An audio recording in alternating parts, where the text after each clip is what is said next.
More than 100 NYPD detectives retired in June, and another 75 plan to file their papers next month, as many are frustrated by the revolving door justice system and the rules that hinder them in the Big Apple, officials and detectives told the Post. "This is going to have a huge impact on how crimes are investigated," said Detectives Endowment Association President Paul DiGiacomo. "As we speak, detective squads are down below investigating more cases. It will have public safety implications." So far this year, 250 detectives have retired, bringing the total to about 5,600, down nearly 2,000 from 2 decades ago. During the peak of the COVID-19 pandemic in 2020, there were 794 detective retirements, and that number dropped to 395 in 2021.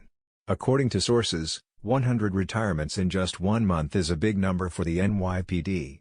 The Post also reported earlier this month that police officers in general are leaving the force in record numbers. At his NYPD strike ceremony at the 105th Precinct Station House on Tuesday, Queens Detective Jason Caputo, 51, said he had enough. "Knowing me means knowing that I absolutely love the job, but it's not the same job that I came to do," said Caputo, who is leaving after 18 years with the NYPD and is therefore not getting his maximum pension, which begins after 20. "The no-bail law was a big deal for me," he said. "It's not even crime fighting anymore. They arrest someone for assault 2 with a gun and then the person is back at the station the next day to get their belongings. They don't lock anyone up, not even those with records. Pay off your debts to society. You broke the law." Caputo said he's also concerned about making arrests and encountering problems with city statutes, such as one that prohibits officers from applying pressure to a person's diaphragm. "Things you do on the street can affect your whole life," he said. "In my heart, I will always be a cop."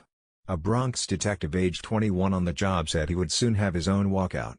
"I've submitted my papers and am due to leave next month," said the detective, who asked to remain anonymous. "The criminals will not be prosecuted and will not be held accountable," said the detective, who has made 500 arrests in his career. "It's crazy," he said.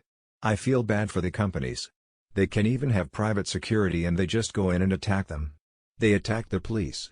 It really sucks. But I don't see any politician who really solves the problem." The city has seen about 12% drop in homicides and shootings so far this year, but other major crimes, such as grand larceny, robberies and burglaries, have seen sharp increases, increasing pressure on investigators, NYPD data shows. A 44-year-old Bronx detective who has been on the job since 2005 said she would file her pension papers today if she could.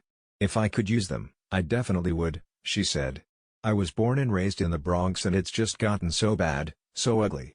I'm taking time away from my family to work on these cases and they're not going anywhere." She said she works with youth and it's particularly frustrating when judges release criminals. "I recently had a case involving a juvenile and ghost guns where the judge let him out and said he had a drug problem," she recalled.